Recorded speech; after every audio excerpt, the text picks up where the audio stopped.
आप याद करिए, एक समय यूपी की पहचान गड्ढों से होती थी। आज वही यूपी देश में सबसे ज्यादा एक्सप्रेस वेज वाला प्रदेश बन चुका है।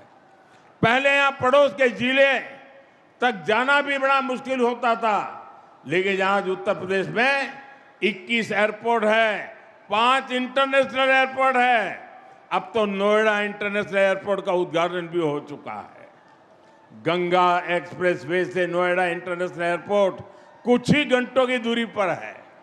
भाइयों बहनों, हमारा उत्तर प्रदेश भगवान राम और भगवान कृष्ण की धरती है, लेकिन पिछली सरकारों ने अपनी करतूतों के कारण अपराध और जंगल राज को यूपी की पहचान बना दिया था।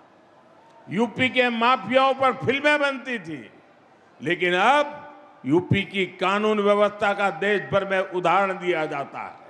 भाइयों बहनों, संसाधनों का बंदरबाट करने वाले जिन सिपाहियों के हाथ से सत्ता गई है, उन्हें यूपी की ये प्रगति पसंद नहीं आ रही है।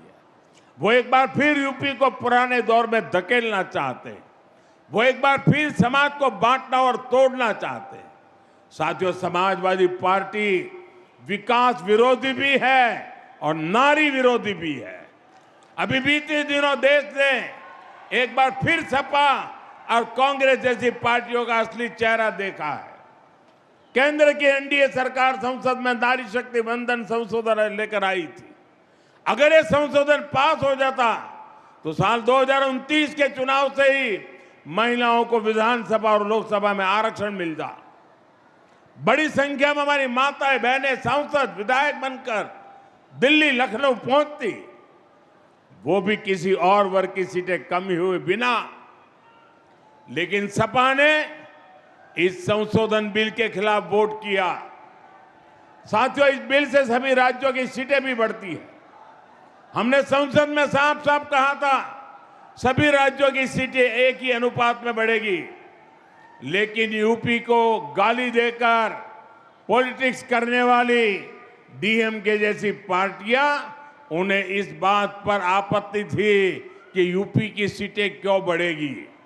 आप देखिए, समाजवादी पार्टी संसद में उन्हीं के सुर में सुर मिला रही थी।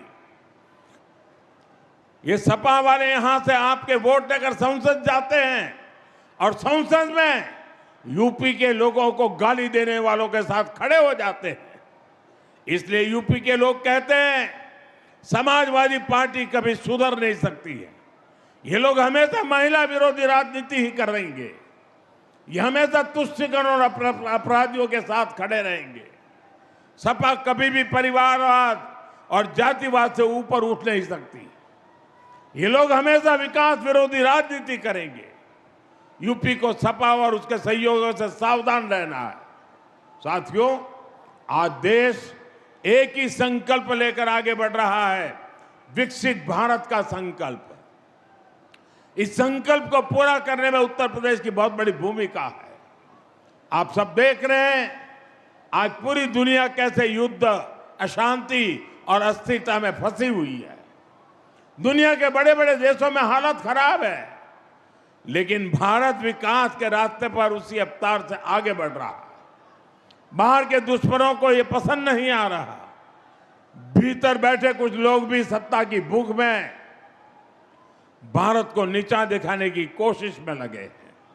फिर भी हम न केवल सुरक्षित है, बल्कि विकास के नए नए कीर्तिमान भी गढ़ रहे हैं।